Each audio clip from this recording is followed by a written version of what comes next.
Welcome back. For weeks, we have been counting down until the dreaded fiscal cliff. It really began in the hours after the election. Well, lawmakers in Washington were finally able to come to an agreement last night, though not much of one. Here's a look at what's in the deal and what the future might hold.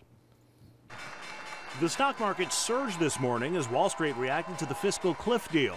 Late last night, Congress finally sent President Obama legislation. This law is just one step in the broader effort to strengthen our economy and broaden opportunity for everybody. But at one point, it looked like the deal could fall apart. There's no spending cuts. We're adding $4 billion a day to the debt. What we're really doing is raising taxes to give the president more money to spend. We think that's a bad idea. Some Republicans were pushing House Speaker Boehner to add in spending cuts, but ultimately there weren't enough votes to get that passed.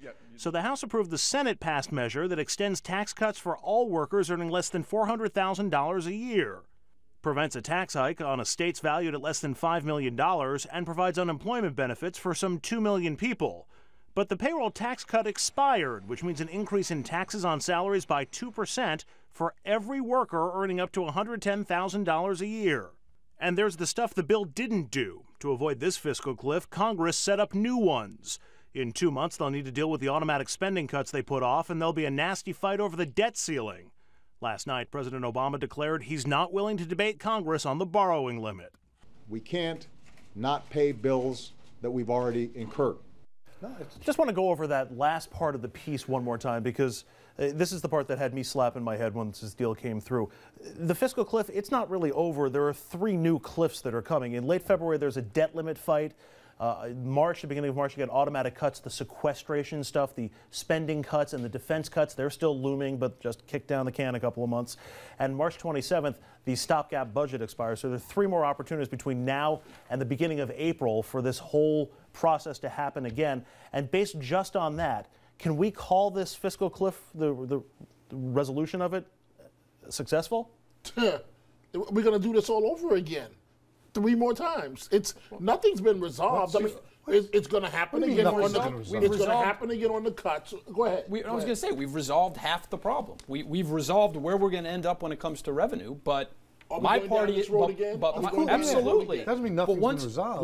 Once we have the debt ceiling discussion, that's when the Republicans are going to use their leverage to focus their and their country's attention on spending, which is what we really need to do. Which I can't quote directly from, of a character going, "One false move and I'll pull the trigger," which is essentially the economic philosophy of the Republican Party. Well, that's not true at all.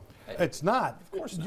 Have the country default as a way to cut spending? The philosophy of the Republican Party right now when it comes to fiscal matters is we have to get the uncontrollable spending in this country under control. And the debt ceiling will be the catalyst and will be the opportunity for us to do that. And the president's leverage, for all those Democrats that are rejoicing that they got this tax deal passed as part 1 of the fiscal cliff, I believe are whistling past the graveyard because their leverage is gone when it comes to the debt ceiling because they are now playing on Republican territory. And Republicans are going to maximize that. That may be the philosophy of the Republican Party, but the mechanism is to say, if you don't do what I want you to do on spending, I'm going to let the country default. And how is that any different from what the Democrats did when it came to the fiscal cliff? They played the same game. What?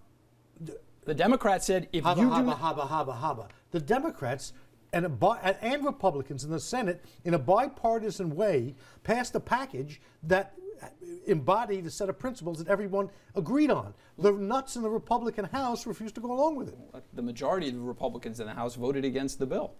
So the majority of Republicans in the House are nuts, according to you. Andrew, as these 2 debating and never come to resolution, I'll be the moderator of the moment. What, $600 billion in new revenue? It goes back up to the Clinton era, the tax rate. For people that, I'm talking for real people now, for people that are on unemployment, what, 2 million that were... They got a 1-year extension. A 1-year extension. So people are going to be able to function. However, I caution, we're going down the same road again. And the question is, how much capital was President Obama going to have to use for these those 3 areas that you went through, 1, 2, 3? Pretty soon he's going to be a lame duck president. And how much leverage will he have? Gian-Carlo, you were talking about the deal. Remember back to the debates for president last winter. The candidates said that none of them said that they would support $10 in cuts for every $1 in revenue. The fiscal cliff deal, $41 of revenue for every $1 in cuts. I know there are supposed to be cuts coming, but how does the GOP say declare victory out of all of this, or can they? Is there just no way to do that? There's two answers to that question, and the first is the reason Republicans gave that answer in the countless number of debates that we endured during the Republican primary was because they know that in Washington, raising taxes is easy, cutting spending is hard, and spending cuts, quote unquote, never seem to materialize. So they're asked to make a false choice, which was a big part of the reason why they answered the question that way. I would argue again, as I said, that this deal on the revenue side was actually a decent victory for Republicans because they got the vast majority of the Bush tax cuts passed into law indefinitely.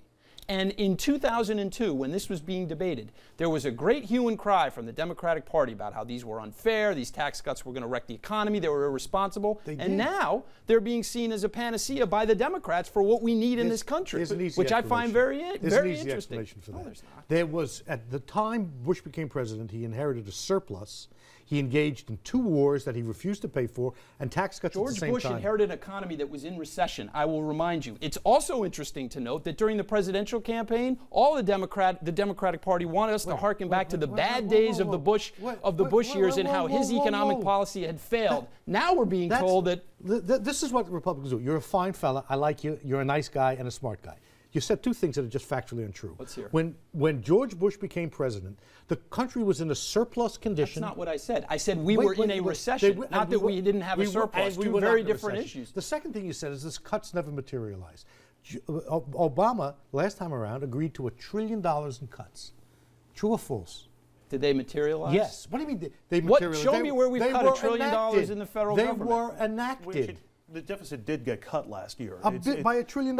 They keep repeating this stuff, and it was true. How is having the deficit being cut and enacting spending cuts the same thing? Similarly, inheriting a surplus and having an economy in recession are 2 totally different things. Didn't the recession hit after 9/11? I mean, no, we were in recession before. Okay. Let me get back to where we are here, because talking about those Bush-era tax cuts for the middle class and beyond, that's going to boost the deficit for $4 trillion over 10 years, pending spending cuts, and now they're permanent, which makes it more difficult to raise taxes on the middle class, which a lot of people think we're going to have to do once we get out of the recession. Number. The reason it's a phony number is that it was they compared what happened once we went off the fiscal cliff to this tax deal. They didn't compare it to December 30th. They compared it to January 1st. The actual number is infinitely lower. Republicans know it. And by the way, their position was make it bigger because they wanted bigger tax cuts. Andrew, I just want to say this so that the public will follow us. Our great Congress, what they did in this deal is they punted again on a punt.